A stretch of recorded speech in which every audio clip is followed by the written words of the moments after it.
آپ دیکھیے بعض اعتبارات سے بعض دوسرے انبیاء اور رسول کتنے بلند مقام پر ہیں.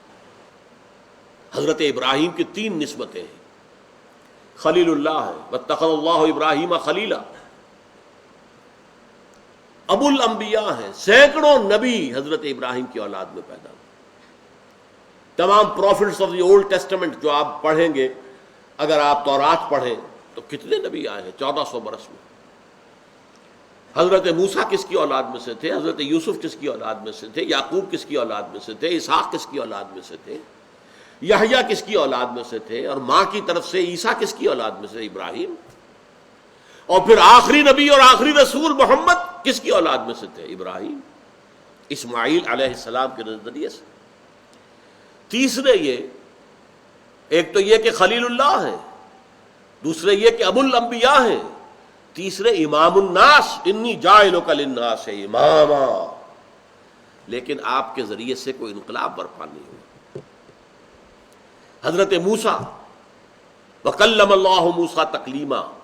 موسیٰ کی شان یہ ہے کہ اللہ تعالیٰ نے اس زمین پہ موسیٰ کے رہتے ہوئے اللہ سے گفتگو ہوئی ہے.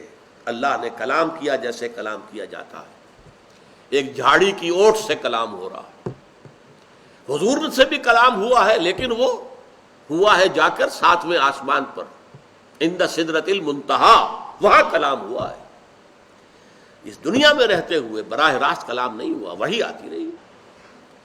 لیکن یہ کہ حضرت موسیٰ کے ہاتھوں کوئی انقلاب برپا نہیں ہوا، کوئی نظام قائم نہیں ہوا، کوئی حکومت الہیہ قائم نہیں ہوئی. حضرت عیسیٰ سراپا معجزہ، پیدائش معجزہ، ایسے ایسے معجزے جن کا کہ واقعہ یہ کہ جن سے اوپر کوئی معجزہ ہو نہیں سکتا.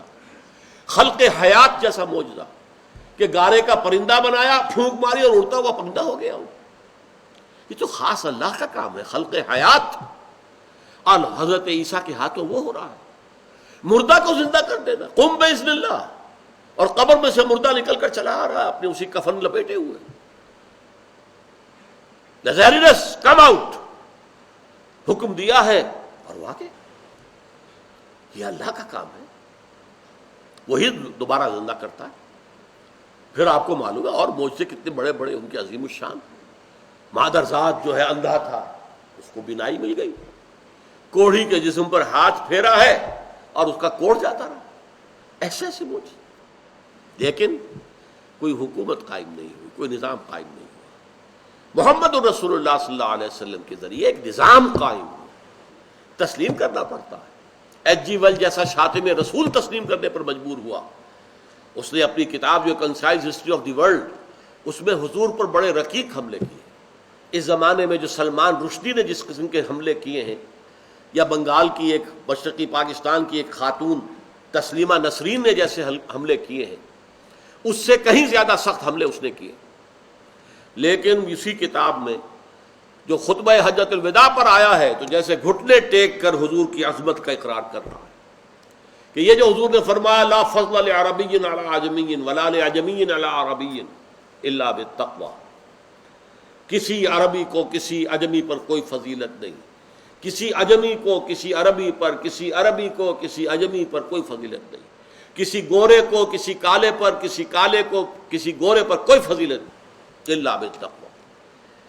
تو اس نے یہ الفاظ لکھے، although the sermons of human fraternity, freedom and equality were said before also, and we find a lot of such sermons in Jesus of Nazareth. کیا ترجمہ ہوا؟ اگرچہ انسانی حریت و اخوت و مساوات کے واعظ تو دنیا میں پہلے بھی کہے گئے تھے، اور ایسے بہت سے واعظ ہمیں حضرت عیسیٰ علیہ السلام کے مواعظ میں بھی ملتے ہیں. But it must be admitted، لیکن یہ بات تسلیم کیے بغیر چارہ نہیں، that it was Muhammad صلی اللہ علیہ وسلم who established a society based on these principles first, for the first time in human history. کہ یہ محمد تھے صلی اللہ علیہ وسلم جنہوں نے تاریخ انسانی میں پہلی بار ان اصولوں پر مبنی ایک معاشرہ قائم کیا، ایک نظام برپا کیا. یہ ہے اصل میں تکمیل رسالت کا وہ موضوع. هو الذی ارسل رسولہ بالہدی ودین الحق لیظہرہ علی الدین کلہ ولو کرہ المشرکون۔ وہی ہے اللہ جس نے بھیجا ہے اپنے رسول کو محمد کو صلی اللہ علیہ وسلم الہدا دے کر، دی گائیڈنس، اور نمبر 2 دین الحق، سچا دین، عدل اور انصاف اور راستی پر مبنی نظام، لیظہرہ علی الدین کلہ، تاکہ غالب کر دے اسے کل کے کل نظام پر، کل کے کل دین پر، ولو کرہ المشرکون، چاہے یہ مشرکوں کو کتنا ہی ناگوار